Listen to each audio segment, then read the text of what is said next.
Hello and welcome to the Dyslexia Quest, where we come together as a community and delve into the inquiry of the power of the dyslexic mind via conversations with experts on all sorts of topics, including individual differences and education, human flourishing, optimized learning environments, and the dyslexic strengths. I'm Elisheva Schwartz, your host, and I hope you enjoy the conversations and this broader inquiry as much as I do. And now, on to the show. Hey guys, so let me know if this sounds like you. Do you secretly wonder if your child's going to be able to make it in the cruel, fast-paced, competitive marketplace? Do you feel burned out and exhausted, always needing to be the expert? Are you worried about how your child will adapt to high school or college?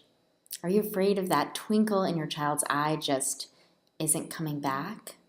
Are you constantly worried about not doing the right thing? Maybe you should be doing more with your child, or maybe you're overworking and stressing your child, or maybe there's something else that you should be doing that you're not be doing with your child. Do you crave a sense of community, a sense of being surrounded by other moms and dads with beautiful, quirky, non-traditional learner children that are all struggling and thriving in all the same ways that you are? I know a lot of you guys feel that way because the majority of my email messages that I get reflect on exactly these sentiments. And that's why I'm going to be offering you guys this training. And I'm offering this one training, this free online interactive workshop, and I'm going to be giving it at a couple different time zones, dates and times, so that I can make sure that all of you guys have an opportunity to hop on the call when it works for you. And if you look at all those times and you're like, none of those times work for me, then we will send you a recording after the call.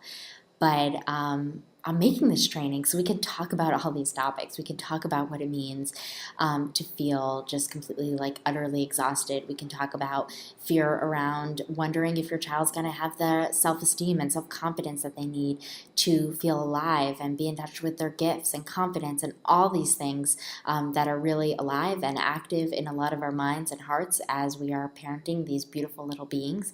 So hop on the call. And we're also going to be in the end talking a little bit about my 8-week course that we are opening the doors to in the spring semester. So I get a ton of emails from you guys saying, I want to join, and tell me about your course. And I'm always like, we only open the doors at very specific times.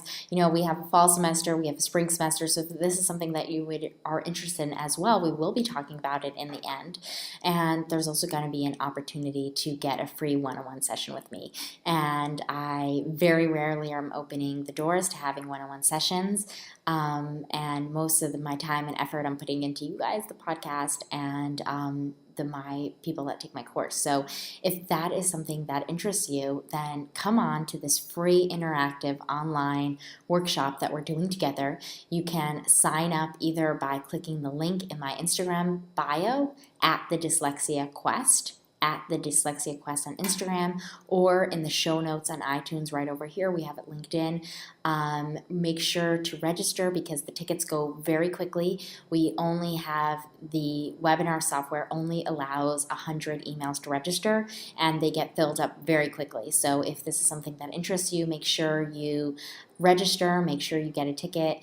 And oh my gosh, it's my absolute favorite thing. I log on to these trainings and I just see the webinar software fill up with so many of you guys, and there's this real sense of community and we're in it together, and I get to get a sense of who you guys are and your stories and see what's up for you, and we have a little bit powwow about the things that are important and things that make a difference. So we are going to be talking about the 5 shifts that supercharge your child's sense of self-esteem regardless of the school environment. So if you want to learn those 5 shifts to supercharge your child's self-esteem, then you are going to love this free workshop that I am giving this April. So make sure you claim your free ticket and hop up on the call. And I'm like, so excited to meet you guys and hear a little bit about your story and what's going on, and just seeing your names and your faces pop up on the webinar software.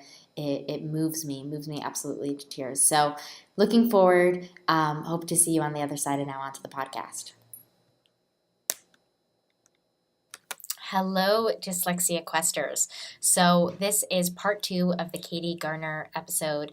If you haven't listened to part 1, I'd highly recommend that you hop back to last week's episode and check out episode 1 so you're up to date.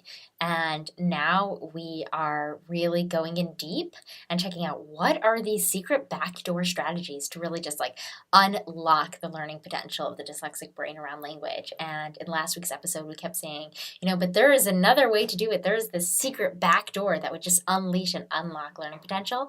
And we get in deep right here. And like I said before, if you are having a difficult time where your child does not want to do reading, does not want to do their homework, if spelling tests are an issue, girls, men, ladies, women, whoever you are, this is your episode. You are going to absolutely gain so much from this podcast, and I hope you guys love it. And like I said before, there are some points that the audio is a little staticky, but if you stay in it, it's so jam-packed with wisdom. You guys will get so much, so bear with us.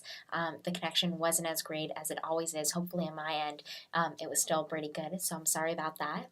And like I always say, it means so much to me and to Megan as well that does the editing. If you hop over to iTunes to leave a rating and review, because I'm just right over there. I'm just in my bed refreshing the ratings and reviews, trying to see what impact this work is having on the world. So and it just fills my tank. It really connects me to the meaning and significance of what we're doing. So if you feel called, let me know a little bit about who you are and your story over on iTunes. And now, without further ado, enjoy the episode.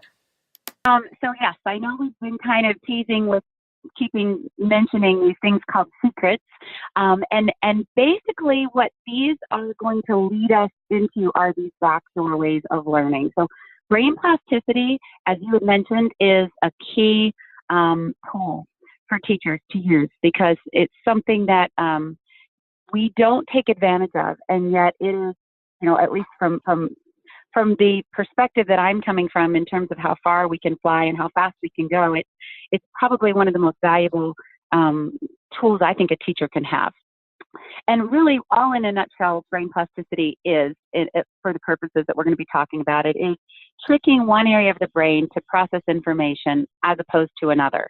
The brain is flexible and it can rewire itself, and although we are not going to be looking at brain plasticity for, medical purposes. If you have a stroke and you lose speech centers and the brain rewires itself to process functions in another spot, that's not what we need to kind of to use the research for, but instead to use it to work around areas of weakness and tap into areas of strength. If we know what triggers the brain to shift gears, to process information in one place instead of another, then we can target instruction to those stronger areas.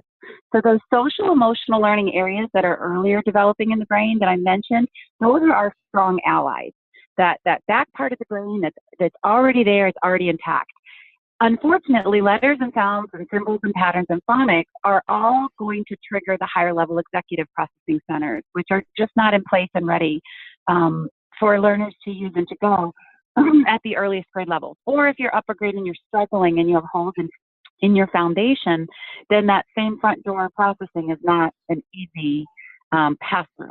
So in order to get the brain to engage and to store and retrieve this skill set where we know our strongest connections lie, all we have to really do is wrap it up in a social emotional disguise.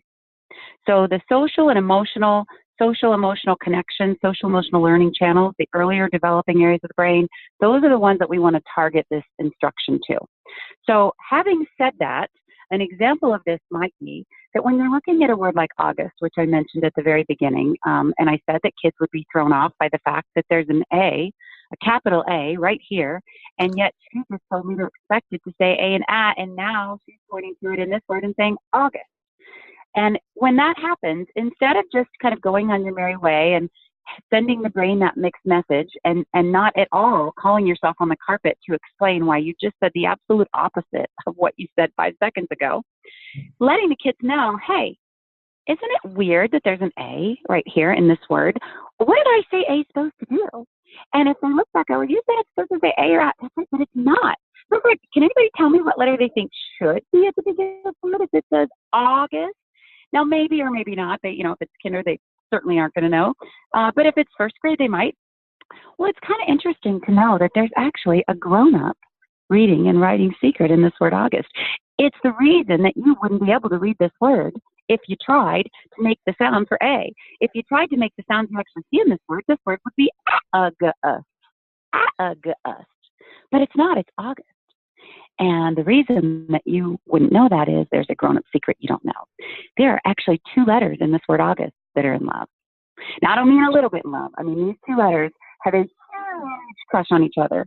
They're actually A and U, and it's not just A and U. A and W have a huge crush on each other too, but, they're not in this word.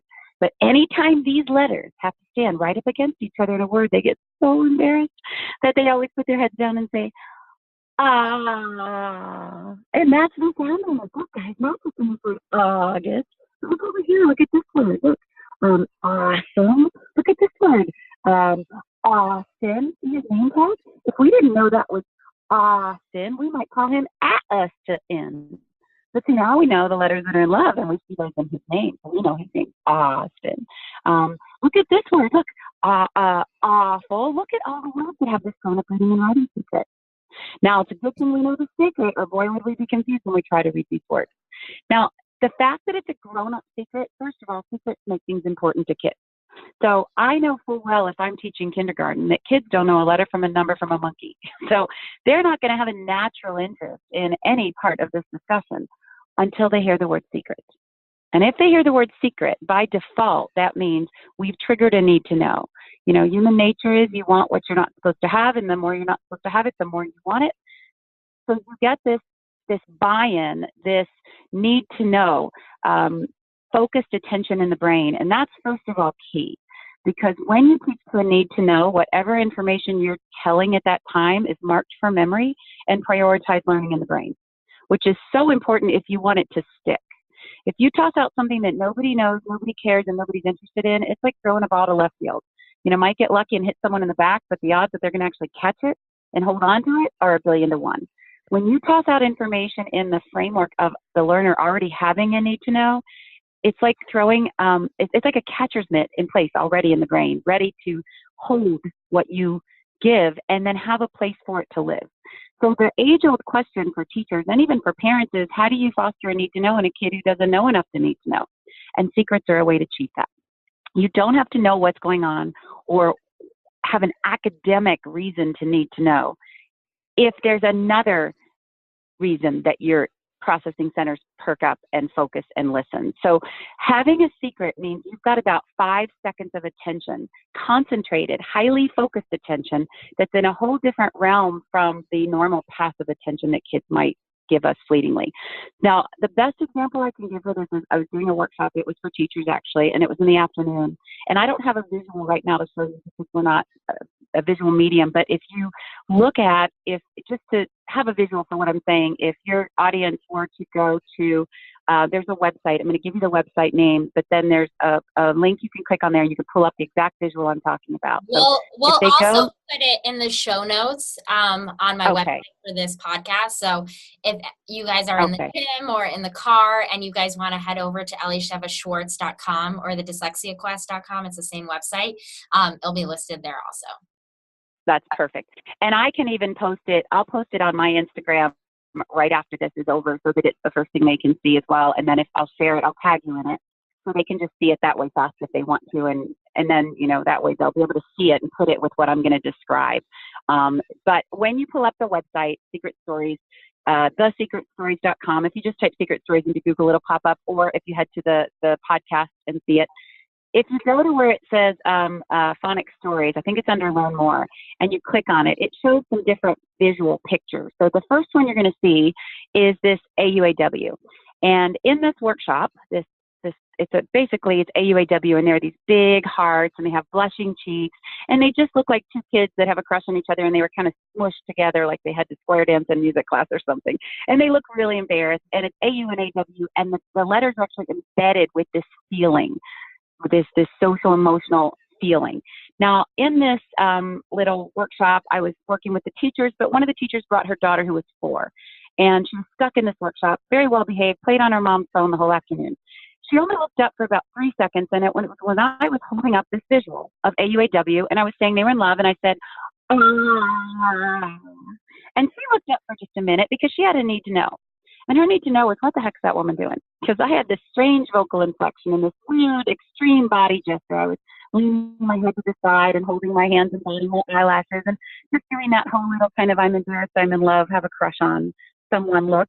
So she looked up just long enough to make sure I hadn't had a stroke or done anything too interesting. And then she went back to the phone. Now, we took a break about an hour later, and I went up to this little girl, and I was holding that visual. And I said, "Could you tell me what these letters say?" And her mom jumped in and said, "Oh, she doesn't know letters yet. We haven't, she's only 4. We have a whole other summer before kindergarten, so we haven't done anything like that." And I said, "This is just an experiment, just a brain experiment. So can you tell me what these letters say?" And the little girl looked up at the picture, and she went, "Ah." And she tilted her head to the side, and she wiggled her little body, and she held her arms together. Now, that's not something she can use yet to read, but that is the precursor to what readers need to do. They need to be able to see a symbol and have a sound pop right out of their mouth. That's the key ingredient to decoding. That's what upper grade struggling learners can't do. They can't have that symbol in front of them and instantly know what sound it's going to make.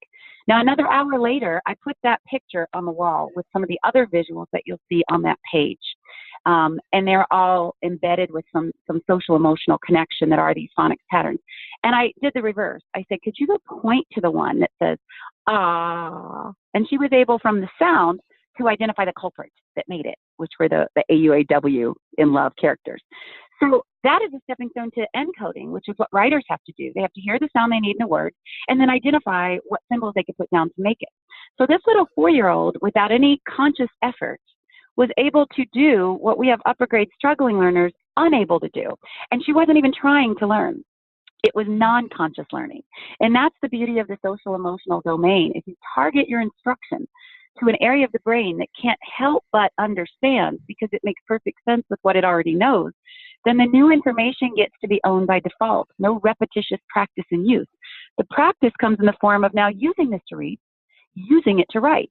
So I won't be going home with this little girl, but let's pretend that her, this may go, she's got it now. It doesn't serve a purpose yet. But let's say she goes home and she's reading a book, or her mother's reading a book to her at night, or her dad, and she sees a word in that book.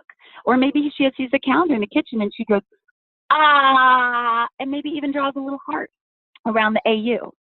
That's the way these things start to connect with text. If she were in my classroom and I were the kindergarten teacher, you can bet I would be drawing those connections all day long.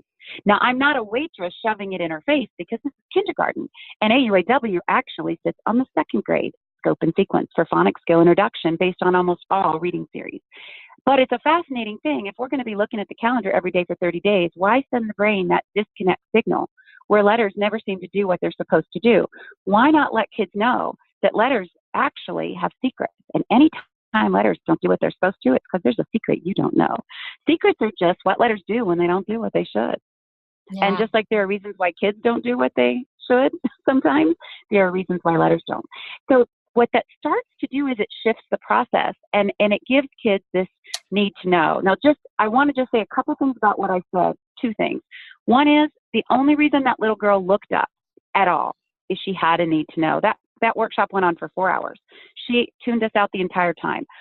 It was not a coincidence that she tuned in for 4 seconds.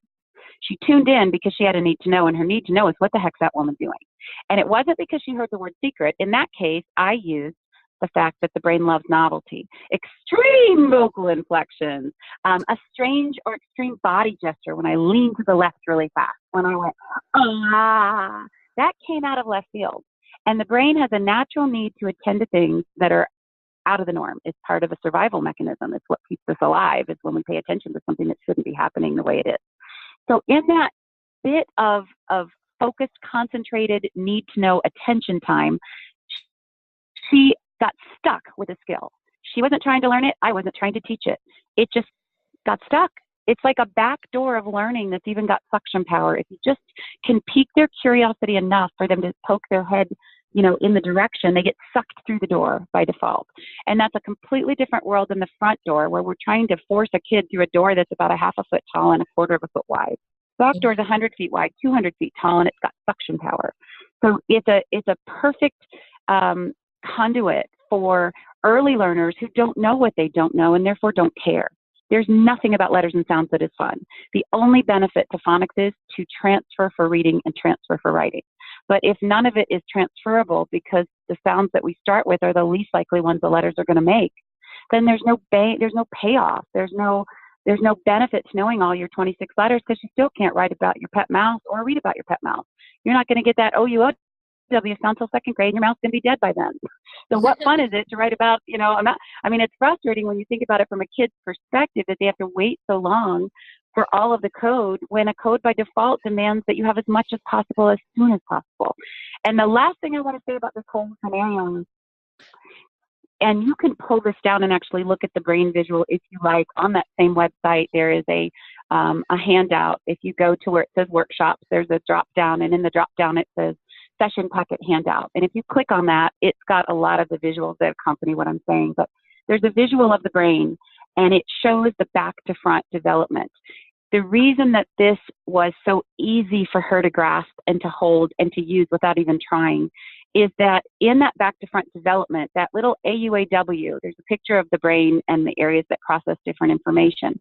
And we are triggering the social emotional areas, specifically the ones that make you feel embarrassed, respond to social feedback. All of those little pieces are in that back door, that rear part of the brain. And by wrapping up an abstract letter sound skill with this emotional, feeling, social connected disguise, we are tricking the brain into processing it in that back area instead of the higher level executive processing center. So we are triggering an area that should not engage for a skill so that that area can be responsible to keep it, recall it, use it, and retrieve it. Now, it does have to work its way up to the front in order for learners to make the connection and say, oh, I get why it's I get it's August because the letters that are in love are the ones that are in the word August. Oh, I get it.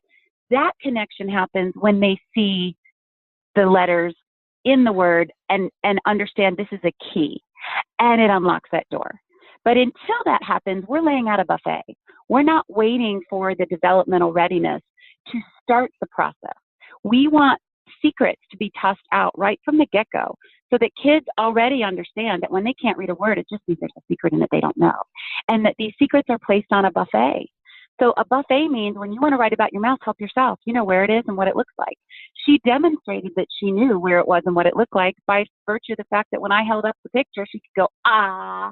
Or when I said, ah, she could identify the culprits that made it among the other ones. So it's like the chicken salad on the buffet. Not everybody wants it or is ready for it at the same time. Maybe she just wants peanut butter. But when she's ready to put that peanut butter down and take that chicken salad, she knows where it is, what it looks like. And in the meantime, she'd love to pass out bowls to everybody else. She just doesn't have a personal need for it. But when she does, it's right there for the taking, as is the Jell-O and the coleslaw and every other secret that you might come across and want to toss out. So that when they get what a key does to the door, they have all those keys already there, ready to go. And that is where you really start to accelerate and fast track access to the code. Yeah. And you are not using the weakest spots to do it. The minefields for dyslexic learners are in the area of the brain that processes words and configuration of letters. It's called the letter box. But the beauty of the brain science is that letter box lives in the same area, the occipital lobe, where the visual triggers for facial recognition and picture recognition live. So we're just hitting an area that is strong to bypass an area that's not, and getting the information kind of moved into the back door so that when systems are up and running and ready for use, and all kids are different when they wake up and smell the coffee, but they all have access to the same stuff. And it's as familiar as, who hits, who spits, who cusses, and who can't have a peanut in their classroom. These are the things kids know. As sad as it is, that's what they come home and tell mom. Who got in trouble, who the line leader is, who the line leader was, who got fired, who's not allowed to be the line leader again. Those are social emotional pieces of information. And all we're doing is letting all of these skills live in that same place. So kids, the letter behavior, we've just aligned it with kid behavior. So kids can predict letters as easily as they can predict the behavior of the kids in their own classroom. And it just changes the entire world in terms of what what you can do with kids, what you can start to make sense of, and you're laying out this buffet. You're not waitressing skills out in an order. You're giving them faster access to what they need with no expectation that they're going to give it right back. You're going to lay it out there, and you're going to constantly model how handy it is in this word or in that word. And then slowly but surely let them take over, because they will, because they know if they can't read a word, it's because there's a secret in there you didn't tell them. And that's when it gets really fun. That's when they start to drive, their own learning. And I'm going to stop talking now for a second. I know I've gone on, but I will also tell you the trick for individual letters and sounds for parents who are thinking, well, that sounds wonderful, but how do I just help them to know a B or a D? There's a whole other way you trick the brain for that that's actually much simpler and clear-cut and happens simultaneously to tossing out secrets. I love it. I love how you stacked that up where you're constantly with the T's at the end, just like you are with the children. I didn't mean to, but I didn't want to talk too long. And I definitely will be. I have some comments, and I love the way you're framing this so much. And I always notice when people come on the podcast and I feel like jealous that I didn't have an elementary school teacher that were using this kind of methodology. It's always a good sign that they're really onto something that kind of talks to my younger self. And I like the little girl inside of me is like, oh my God, that would have been so cool if it wasn't flashcards and there was hearts and it was exciting that way. And it reminds me of I use a framework from a book, The Dyslexic Advantage. I don't know if you've ever read it, by Dr. Brock and Fernand Eide. And Dr. Brock and Fernand Eide, they're two Harvard-trained neurological developmental psychologists, and they synthesize a lot of the dyslexia research, and they put together a framework called Mind Trace. And the N stands for narrative intelligence. And they try to encourage people, add narrative whenever possible, add narrative. Absolutely. And so I love what you're doing is you have the narrative component, and parents are always asking me, how do I add narrative in, vocalization and where can I put this? This is a great example of adding narrative. And then on top of that, you have the intrigue of, this is an adult secret. And on top of that, there's also the component that it's like, love and attraction and crushes, which is like, if I was a 6-year-old girl, that would have been exciting and also like a little risky fun. So that's one thing you said with the story, just before I forget this, stories act as memory enhancers in the brain, and they provide a framework for memory construction, which is so important for learners, all learners, especially early grade learners that don't bring a lot of experience in the world to the table. So stories are easy to remember because they're how we remember. They're how kids communicate even at the earlier grades. So stories are absolutely the narrative for learning is like a bag to hold the information in and then easily get back and pull all those little pieces out of because they have a place to live. It's just one more perfect way to make meaning and also, though, trigger those other centers in the brain that are more reliable and more capable of receiving instruction and then easily retrieving the information. So you hit it right on the head with the narratives, and that absolutely is the key to where we head with this. Yeah. And it reminded me, you were talking about how you have to create this need to know from the children. And it was reminding me how powerful that mechanism is for all people and for adults. And it reminded me of this podcast that I was listening to, where I don't remember what podcast it is, but they had on an expert, and they actually had on the therapist, Esther Perel, to answer this question. Many of the people listening might be familiar with her work because she's gotten very famous. And the question, so somebody wrote in a question that she was a guest on the podcast, and the person said, I work in this very male-dominated industry, and my boss is very demanding and domineering and doing all these things, and how can I talk to him about it in a way that will be effective? And I love the answer that she wrote back. And she wrote back, she said like a couple things first about, checking your judgmentalism, if there's any way that's effective that maybe you're not noticing. But something that I want to mention is, so she says, so you should tell him there are some ways that I think you can be more effective, but let me know if you're interested. And you leave it that way with that kind of like hook of like, come to me, like, let me know if you're interested. And she's like, and then if he comes to you and is like, I'm really interested, tell me about it, then he has the need to know. So like, If you Yeah. imagine such a challenging conversation where there's gender Yeah. dynamics, there's work dynamics, there's power dynamics, and most people don't want to listen. But if you can have that need to know of like, there's some things that I think can make you way better at what you're doing, and then you wait for them to meet. Mm-hmm. If that can work in those kind of tricky environments, people Yeah. are people, and you can bring that into any element of like doing homework with your child or resistance Absolutely. around school. If you can Well, create, and what you're saying is it's not even just there's the physiological piece behind that that's so fascinating is that from a brain science end, the need to know, when you teach to a need to know, you have a heightened state of awareness in the brain. It actually, there are endorphins that are released when you are teaching to a need to know, because you have something, if there's a restaurant you want to go to, then when you're getting directions, those are etched into your brain much more so than if someone's telling you how to get to a restaurant when you're not even hungry and you don't even like that kind of food. So it's actually, what's fascinating is what we know is it takes a different track. Information that's actually shared when the learner or the listener is listening with a need to know, that information is marked for memory and prioritized learning in the brain. So it actually goes down a different chute because the brain has this heightened state of alert or awareness during the time that it's being given, this little bit of an adrenaline surge that actually is a memory fixant in the brain. So it literally holds and kind of marks or sticks that information more deeply. And that's such an important thing for kids to then be able to retrieve it with ease. And you don't have to say it 45,000 times. But if you do toss it out when nobody needed to know, like your example with the boss, if you send him a big email with all the stuff that he's, if there's no need to know, that can kind of come and go and fall on deaf ears and then be very difficult for kids to retrieve. So getting the need to know in place first saves you 1,000 times over of saying or teaching the same thing multiple, ways. I love that that's what you picked up on, because that is a key component of any kind of brain-based, teaching, is triggering the need to know first and then delivering the valuable piece that you want kids to remember. Yeah, it's so amazing to me how often we teach students without thinking of the context of, how meaningful is it to them? How interesting is it to them? Does it answer any problem that's relevant to them?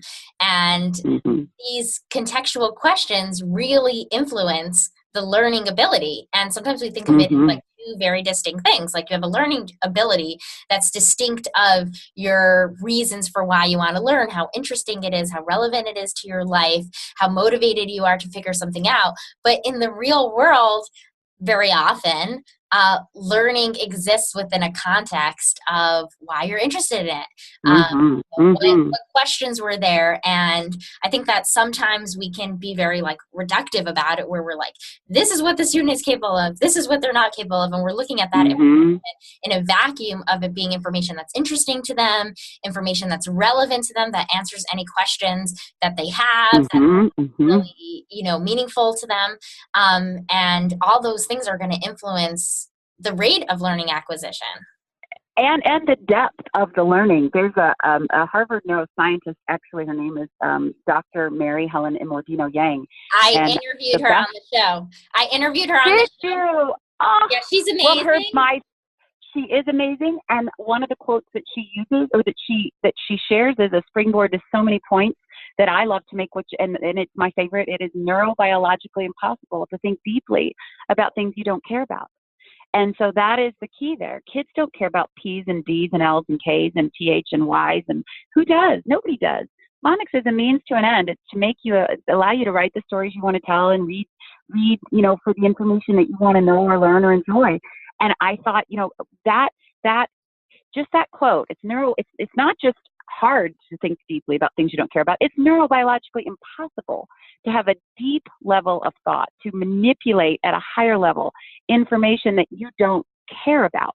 So activating those emotional centers to trigger this deeper learning and engagement, the need to know, and all of those, and social emotional connections are key as well, because, the way kids go through their day, what drives their behavior on a daily basis, those are the things that they are the most connected to. So it doesn't, AUAW was, that was a feeling, but sneaky Y is a whole nother animal. Sneaky Y is based on where to be sneaky and where not to be sneaky.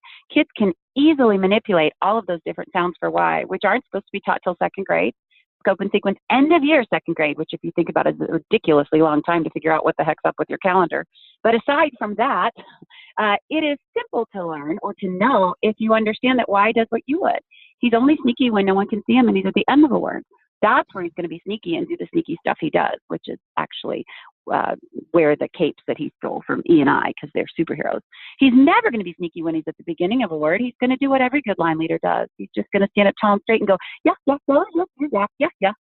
But just know if he is ever at the end and he knows no one can see him, he will always be wearing that superhero E or superhero I cape so that he can use their sounds to say their name. But it's just interesting because kids know not to smack their friend when they're at the front of the line. And if they're likely to do something sneaky, it's much more likely that they'll do it when they're at the end. So they can make easy, quick decisions about the sound behavior of Y by using their own behavior as a compass. And then that way they can make decisions about words they've never laid eyes on before, instead of memorizing 3001 sight words, which again is developmentally inappropriate and of no purpose because you don't have to memorize what you can read. You only need sight words if you don't have the ability to read those words. And unfortunately, traditional instruction is such that they don't, because OWOU sits on second grade's plate. So how do you read how? You know, the word by, well, they're not going to know sneak positional sounds of Y till second grade. So how would you read that?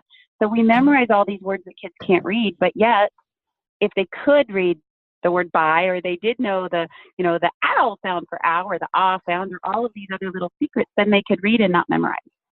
So Mary Helena Mordino Yang is one of my I just think her work is extraordinary. So it ties in perfectly with everything we're saying from a practical application for decoding and reading and writing specifically. Amazing. Yeah, I really enjoyed interviewing her, and it's in the archives, and we can even link it in the show notes. That would be wonderful. You guys can all check that out. So give us one more. Is there one more backdoor? Did we kind of talk about most? There are secrets for every single thing that letters do when they get together and don't do what they should. But it's geared toward meaning, not phonics. So rather than saying there are 44 phonemes and there are, you know, X number of patterns, it's based on, it's like students in a classroom. You can't have peanuts.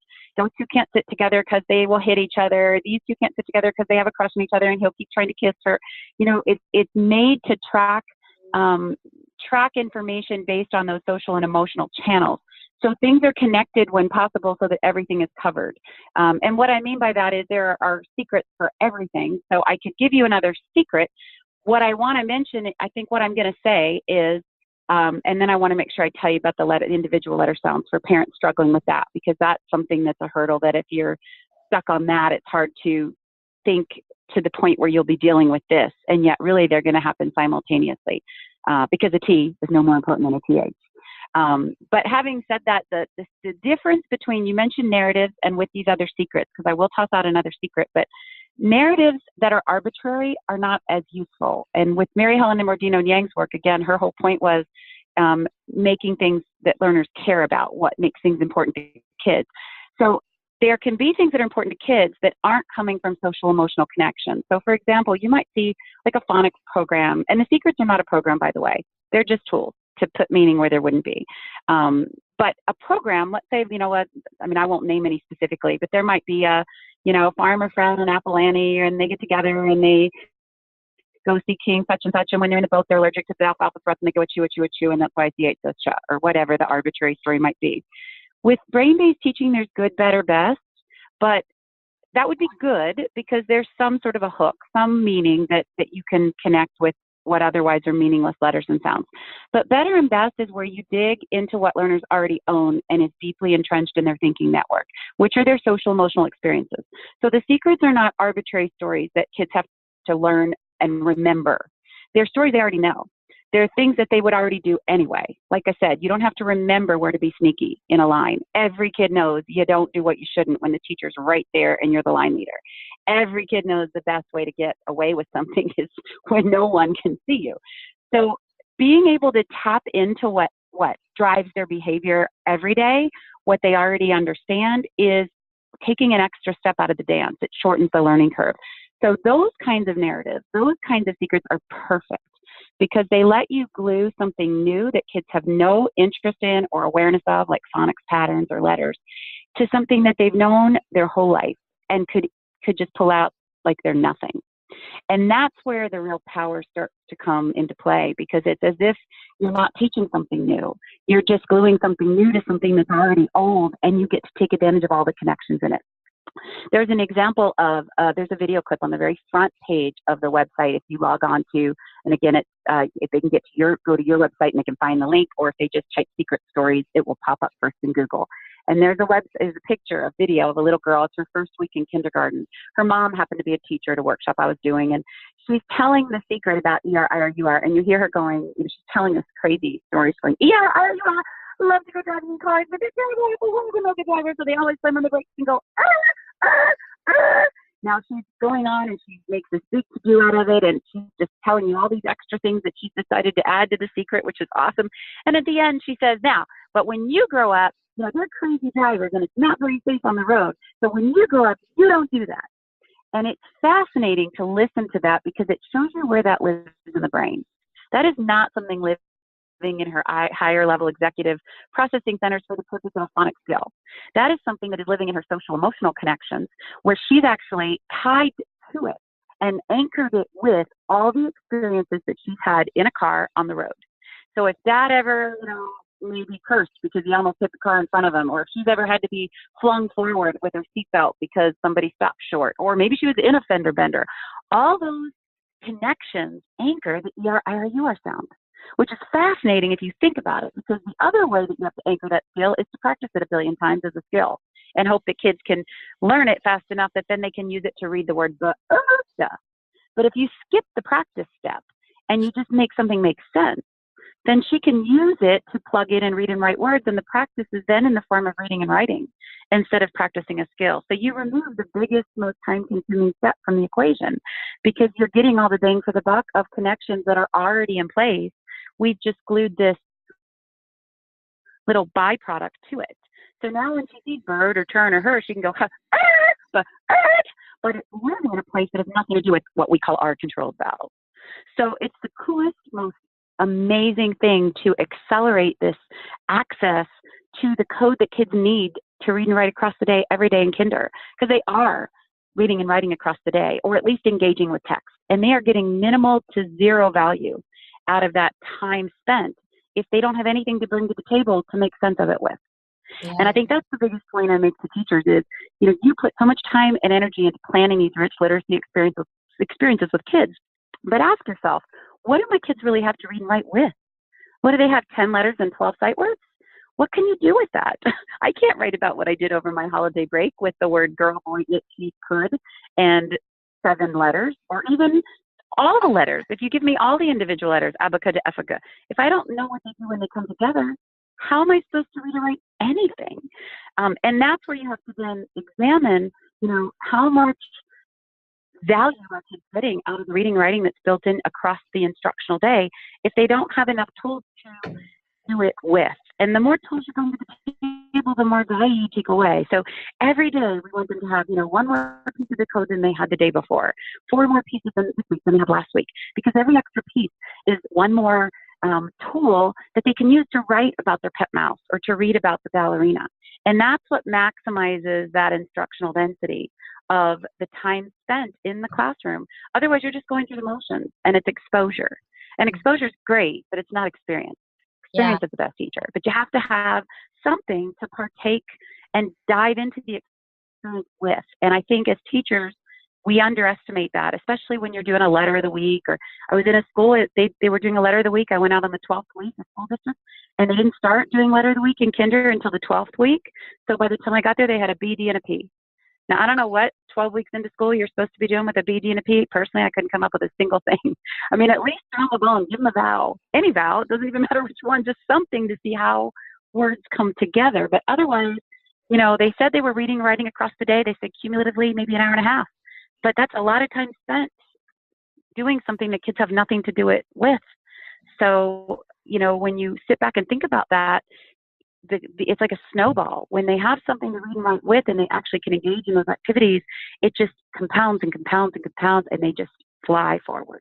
And it's something easily that parents can do at home. They can just start making sense of things during a bedtime story. during the writing that they're doing in their homework active, whatever it is, spelling tests are a great time to point out those secrets. And then just give kids that easy way to grab that sound and know what symbols they can use to identify it. Just total, and it's really, it's so easy that it's not for parents. It's exactly what you think. It just makes exact sense. That's why it's not a program. It's just things that make something make sense. So I don't want to call it an idiot's guide, but that's why I say I'm like the Jed Clampett of the group when I speak with people like Dr. Mordino Yang, because they're talking about the high level research pieces in the brain science. I'm talking about what you do with Johnny to make something make sense. I'm thinking like a 5-year-old, and that's what makes it so simple, is it's thinking like a 5-year-old. It's also fun for them. Like, it's less fatiguing. Like, any parent that sits down with a child that reading is challenging for them, the challenge is they're fatigued and they're tired and they don't want to do it, and it's not fun, and it's working on their deficit. And there's not a lot that you can do with that, because parents are like, they're working so hard in school, and then I have to like force them to do this program, and they're tired, and it's more time doing things that are unexciting and boring. And so this is enjoyable also, because the story time is fun and exciting, and it has those social emotional cues that are interesting to them. Have you ever thought of doing like little TV series on YouTube where basically like 5 and 6 and 7-year-olds, their moms can just put on the videos and they can watch them? Because I'm sure like parents are dreaming of, being able to put your kid in front of a screen, because they're learning so much. They're watching stuff, and they're like, it's so hard to high level quality educational, because their brains are wide open.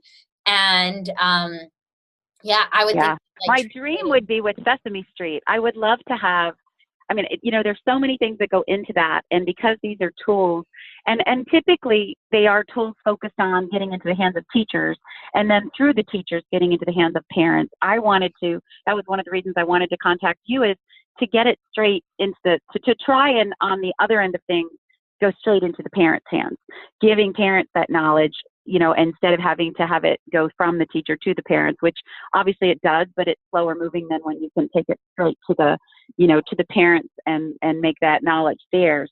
I would love to see that happen.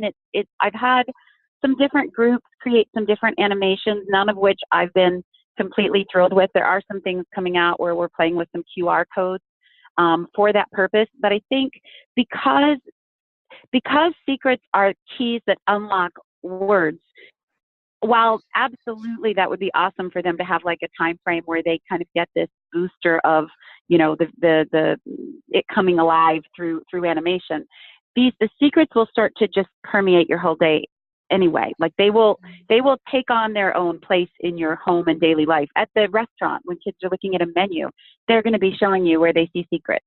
On the road signs when you're driving, they're going to almost be the point where you're going to just go nuts, because they will not stop talking about the secrets that they see. So it very quickly becomes what it should be, which are keys to unlock doors. And the doors are text, and text is everywhere. And one little guy summed it up best. He said, and he actually had a slight touch of Asperger's, and he was in a first grade class, and he told his teacher, "I can't turn it off." And he was holding his head as he said this. And she said, "What are you talking about?" He goes, "I can't turn it off." He goes, "The secrets are everywhere, and I just keep reading them." And he goes, "And I can't turn it off." And the teacher said, "Well, why is that a bad thing?" He goes, "Well, I used to be able to just look at words, and I just look at letters, and I could just look at them. But now every time I look at words, I just keep seeing secrets, and I just keep reading them, and I can't turn it off." And that's what we want. We want them to see text like we do, which is you couldn't not read it. I can't show you a word and say, "No, don't read this until I finish telling you something." You see it. The secrets have meaning. You immediately know the meaning. That means the sound comes to your head without trying. And then the word makes sense. You see those connections and patterns. Because you're not seeing secrets as individual letters in a particular order, they're not triggering the problem spots that kids, especially with dyslexia, have, generally speaking, which are sounds and symbols put together that then make default sounds from those that are the norm. They're seeing these pieces that are in our language as they see kids. Like, I know Jimmy's Jimmy. A kid that's got dyslexia doesn't call Jimmy me Jim. because he knows that's Jimmy, that's an entity. It exists. That's him, and this is what he does, and this is who he is. That's how the secrets are actually tossed out. They're tossed out as an entity. That little girl in that workshop didn't know an A from a number one from a square, but she knew that picture, that UAW, and if she were in the classroom, that's what we would say, a UAW, or yeah, you are.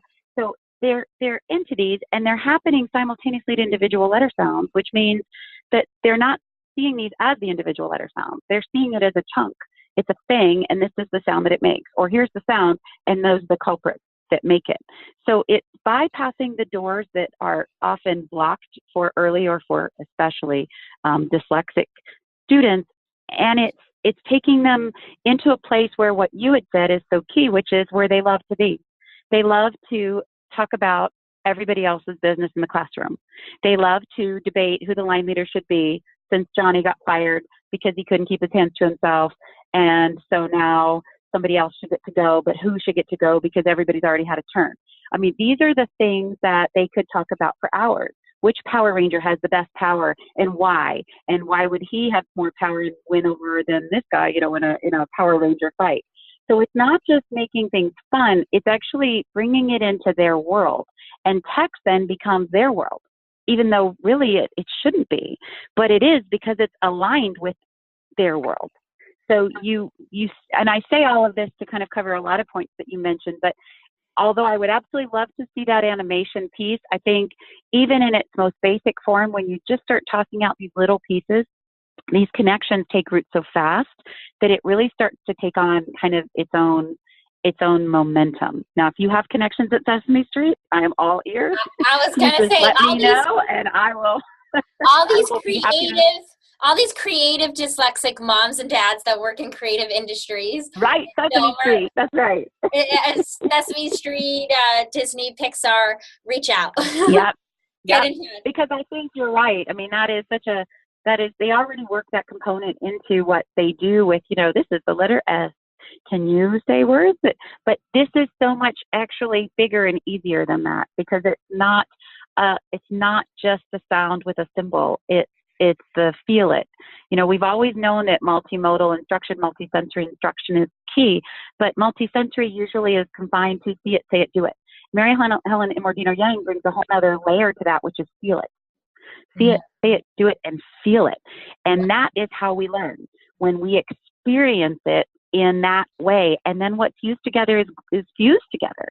So, when kids read the word bird, they will go, but, and they'll hold the steering wheel and their foot will press on the brake while they're pulling that sound back, because that's part of how they're retrieving it. And that's another visual you'll see on that same page that I mentioned to pull up. It's secretstories.com. You'll see it if you just Google even Secret Stories or go to your podcast link. But there's I think it's called Phonics Stories Examples, and it's in the drop-down menu under Learn More. You can see all the visuals I'm actually talking about, which I think will make it gel more. And then again, on the main page, you'll see kids doing these, so you can see how just with ease they toss it out. But it's not coming as a phonics skill. It's just a part of what they would do on a normal day. We've just sneakily linked this random skill content into something that they already have deep in the gut. And we get all the connections to that deep in the gut social emotional experience, that framework of understanding that's already familiar. We get to tap that and take all the value out of that to anchor these skills, so that kids don't have to practice the skills. These secrets are practiced to use them to read, to use them to write. And I didn't mention anything about the individual letters. I will if you want me to. I don't want to keep talking because we're running a little low on time. So with the individual letters, I'm going to have everybody check out your resource and go into a little internet tunnel and try to milk all your resources and what you have to offer for all it's worth. But I do want to wrap up. I want to ask you one last question. And sure. The wrap-up question that I want to ask you is, I know you're a mom of 2 daughters. Do you have any other children, or? I do not. That is it. Yeah. That is enough. So reflecting, That is a handful right there. yeah, of course. Reflecting on your experience being a mom of your two daughters and being their point person throughout their lives and their academic journeys, is there anything that you would tell to your younger self? It can specifically be related to like academic skills and reading, or it can not be related at all. You know, in terms of telling them, or in terms of things that I wish I would have known. It's basically a backdoor way I'm getting to like words of wisdom that you've gleaned from your parenting, that you'd give to the other, moms and dads that are listening Got it. when you reflect back. Yes, got it. Family dinners. The best piece of advice I ever got, most unexpected piece of advice I ever got, when the girls were, I think my oldest was in first grade, and I was expecting, or maybe it was kinder, and I was expecting to hear all about what I needed to do to help her learn more and be smarter and do well in school, and what was going to be covered, and what do I need to do at home, and how much time should we spend doing this and that and the other.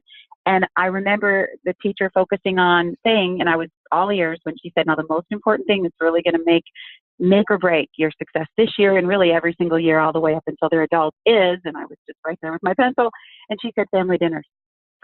Sitting down and having a family dinner, even if it's a family dinner that you had to get from McDonald's, or it's a family dinner that's only going to last for 20 minutes because everybody's got to go in a different direction for practice and this and that. Family dinner, because that is your time where, yes, communication, that's the key, but it's also that time to decompress and to let things really kind of gel. Things that were learned during the school day, talking about things that happened during, good times and bad, and just that face-to-face time, and not just from a connective family end, but I think even the things that are learned, even those academic pieces in school, having a time to talk about them. And even if you don't say, well, what did you learn in school? Because I wouldn't necessarily say that. Things come out. And you never know when things are going to come out, and they don't always come out when you want them to or when you ask about them. But if there's a constant time that is open space for sharing, they will come out. It's just maybe not on your schedule or your agenda. So if you're missing family dinners, X number of nights a week, you might be missing it the night that was the time that child was bubbling over and really needed to say this, that, or the other. And I found, and I can't say I was religiously sticking to it. I wish I could say, so we never missed a family dinner after that. I can't say that. But I can say that prioritizing that was probably the best thing I did as a parent over every other thing done. That made the most difference. It was the least expected piece of advice. I don't even think I valued it at the time. At the time, I thought, well, that's a dumb thing to tell us to do above. Shouldn't she tell us to read every night or check our planner every night? I'm like, I kind of took it as if, well, of course, that would be good if we can. But I didn't really prioritize it until she said that. And I thought, well, I want them to, be able to do all the things she described, so I better do it. And then I saw the value. It was and just the least likely valuable piece of information, and yet turned out to probably be the most likely, the most valuable piece of information. So beautiful. I love that.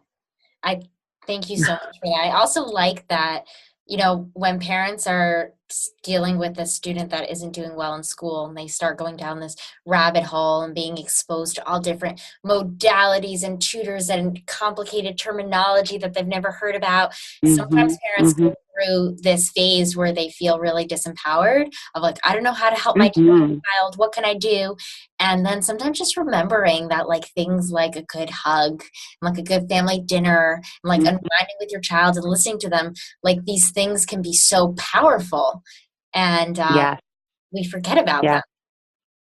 And there are needs that have to be met for other things to happen. And when kids get stuck in a rote of thinking about something that's bothering them, obviously the brain's only got so much time and space to process information. And, if you're looping through something that's worrying you or that's causing a lot of anxiety, it can impede other things from, kind of coming into play and having an opportunity to take hold and root. So, again, it gives them, a hug, or as we said, family dinner. I can ask my daughter every night, well, how are you feeling? Anything bothering you? Everything okay? And yeah, fine. Yeah, it's fine. It's when you least expect it that kids decide they're just going to let loose and tell you this, that, or the other. And if you're not there, whenever it is that bubbles over, you miss it. And so family dinner, it's just a time they know that, it's there when they need it. It happens. Hugs give them just that kind of recalibration, I guess, of letting go of some of that nervous energy that sometimes can cycle around. And I do feel for parents. And parents don't think that teachers have all the answers. We don't, especially given the background we have when it's specific to reading, which is often what's the issue with dyslexic, learners. And then that can spread out to behavior problems, or as we said, self-esteem, anxiety issues, all kinds of things, even just power struggles with the time that some kids want to take with their work, especially if they're, if you have to go through all those other doors we talked about from A to B to C. Well, if typical kids do that, they might be done and ready for recess in time. But if you're having to go from A to B to H, circling K twice around through L and then get to C, it can take you longer. And sometimes that's frowned upon because, you're supposed to be done like everybody else. So it's a lot of stress. And then kids get very anxious because they really feel like they need that time. And so there's a lot of conversations, I think, that, sometimes need to be had, and just don't feel like those big words mean that the teacher knows more than you do about these kinds of things. Other things they might have a leg up on for sure. But when it comes to how to teach kids to read, we are not in any way armed to the teeth. If anything, that's probably our weakest spot. And hopefully that's going to be changing in the next few years with folks like, Dr. DeHane, and, Dr. Imordino Yang. There's a lot of scrutiny being put on school districts. The Reading League is another great force to be reckoned with to really try to bridge the gap between what we know about the brain and how we teach kids to read. But parents, have a strong voice, know what your child needs, and know that there's great gains to be made with the tenacity and the willingness to spend that extra time to make things make sense, and then fight for that time, and fight for your child. Listen to what the teachers are doing and certainly share what you see at home. But, just know that, we don't have all the answers. So what you bring to the table is equally, if not more valuable, because it's about your child and you're not seeing him as one of 26. He's, better than anybody, what makes him tick. So just keep that in mind and don't feel overwhelmed or intimidated at all, even though I know that's hard. Yeah. I Wow. was a teacher and I was still overwhelmed and intimidated. So, by the time, things, or, when it's your own child, it can feel that way. So, definitely keep your voice, because those are going to be gifts one day. They just, it's just like all gifts, you have to work a little bit harder to, to hone them. So. Yeah. Yeah, absolutely. Wow, Katie, it's been a marathon, and I know. I'm so thankful. I'm so thankful that you did this deep dive with everybody, and we're gonna have everything linked up in the show notes, and people can go on a deep dive, checking out your videos and your resources. And it's really been a pleasure. Thank you so much. You're very, very welcome. Thank you so much for having me again. And I really appreciate it. It was such a pleasure.